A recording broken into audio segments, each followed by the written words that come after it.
ಕರ್ನಾಟಕ ರಾಜ್ಯ ಸರ್ಕಾರದವರು ಆದೇಶವನ್ನು ಮಾಡಿದ್ದಾರೆ. ನಿಮ್ಮ ಜಮೀನುಗಳಿಗೆ ಪಾಣೆ ಅಂತಾರಲ್ಲ, RTC ಅಂತಾರೆ ಇಂಗ್ಲೀಷಲ್ಲಿ. ಆ ಪಾಣೆಗೆ ಆಧಾರ್ ಕಾರ್ಡನ್ನು ಲಿಂಕ್ ಮಾಡಬೇಕಂತೆ. ಲಿಂಕ್ ಮಾಡೋದಕ್ಕೆ ಹೇಳಿದ್ದಾರೆ ಸರ್ಕಾರದವರು. ಹಲೋ, ಎಸ್ ನಮಸ್ಕಾರ, ನಾನು ಶಿವಮೊಗ್ಗ ವಿರೂಪಾಕ್ಷ ಮಾತನಾಡ್ತಾ ನಿಮಗೆಲ್ಲ ಹೇಳ್ತಾ ಇದ್ದೀನಿ.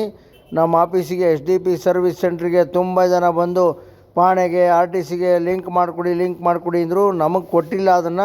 ಅದನ್ನು ನಿಮ್ಮ ಗ್ರಾಮ ಪಂಚಾಯತಿ ಒಳಗಡೆ ಲಿಂಕ್ ಮಾಡೋದಕ್ಕೆ ಗ್ರಾಮ ಪಂಚಾಯತಿಯವರಿಗೆ ಒಂದು ಆ್ಯಪನ್ನು ರೆಡಿ ಮಾಡಿ ಕೊಟ್ಟಿದ್ದಾರೆ. ನೀವು ಏನಿದ್ರು ನಿಮ್ಮ PDOನ ಕಾಂಟ್ಯಾಕ್ಟ್ ಮಾಡಿ ಗ್ರಾಮ ಪಂಚಾಯತಿ ವಿಲೇಜ್ ಅಕೌಂಟೆಂಟ್ ಇರ್ತಾರಲ್ಲ ಅವ್ರ ಹತ್ರ ಎಂಟ್ರಿ ಮಾಡಿಸ್ಬೇಕು ಅಂತ ಕೇಳ್ಕೊತ ಇದ್ದೀನಿ.